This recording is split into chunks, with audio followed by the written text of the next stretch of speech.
Pitong bayan at isang syudad sa Pangasinan isinailalim sa areas of concern dahil sa intense political rivalry. Para sa karagdagang detalye, makakasama natin live ang aming partner na si Joan Ponsoy. Partner, kahapon nga ay nag-umpisa na itong election period maliban nga sa maigpit na pagpapatupad ng COMELEC checkpoint at COMELEC gun ban. Ngayon tinututukan na rin ng otoridad itong mga bayan at syudad na kabilang nga sa areas of concern.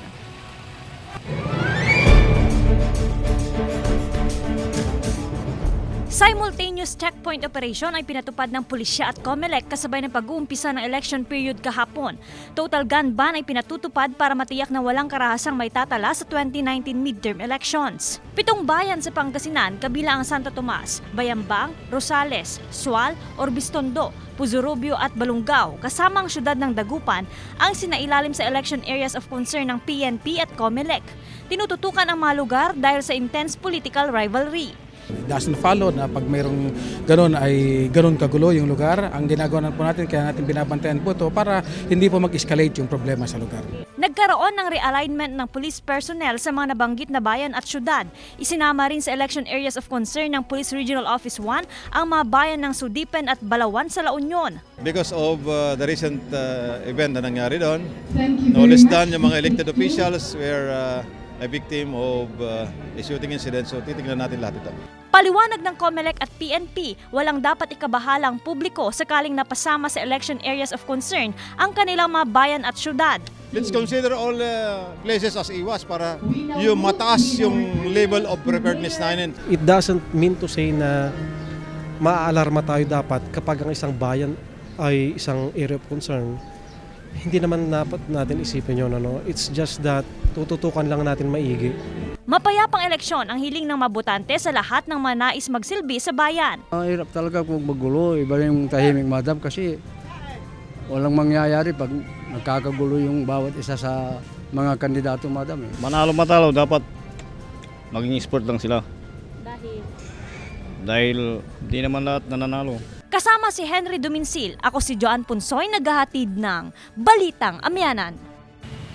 Maliban nga sa intense political rivalry, isa rin sa naging basehan kung bakit isinailalim sa areas of concern ang nasabing mga lugar ay dahil na rin sa previous election-related violence na naitala nga sa nasabing mga lugar.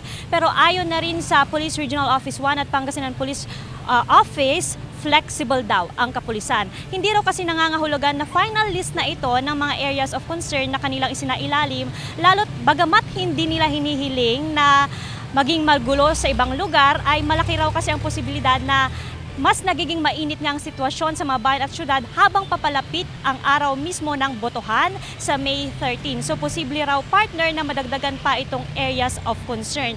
Pagdating naman sa bilang ng otoridad na magbabantay nga sa seguridad at katahimikan sa mga bayan at syudad, sa mga probinsya sa Rehiyon 1 ay sapat naman ito. Maliban kasi sa PNP at COMELEC na nagsasagawa nga ng simultaneous checkpoint operation, ay katuwang din nila ang Philippine Army, ang DILG, ang PDEA at maging ang NAPOLCOM. In fact, partner, ang Philippine Army ay meron na rin daw reaction force na maaari nilang i-deploy anytime sakaling kailanganin nga ng otoridad. Pagdating naman sa unang araw nga ng pagpapatupad ng COMELEC checkpoint at gun ban, ayon sa Pangasinan Police Provincial Office ay naging matiwasay at successful naman daw ito at wala raw silang confiscated nga na any loose firearms doon sa mismong COMELEC checkpoint. Pero sa ikalawang araw ay meron na daw silang naitalangan na paglabag sa COMELEC gun ban.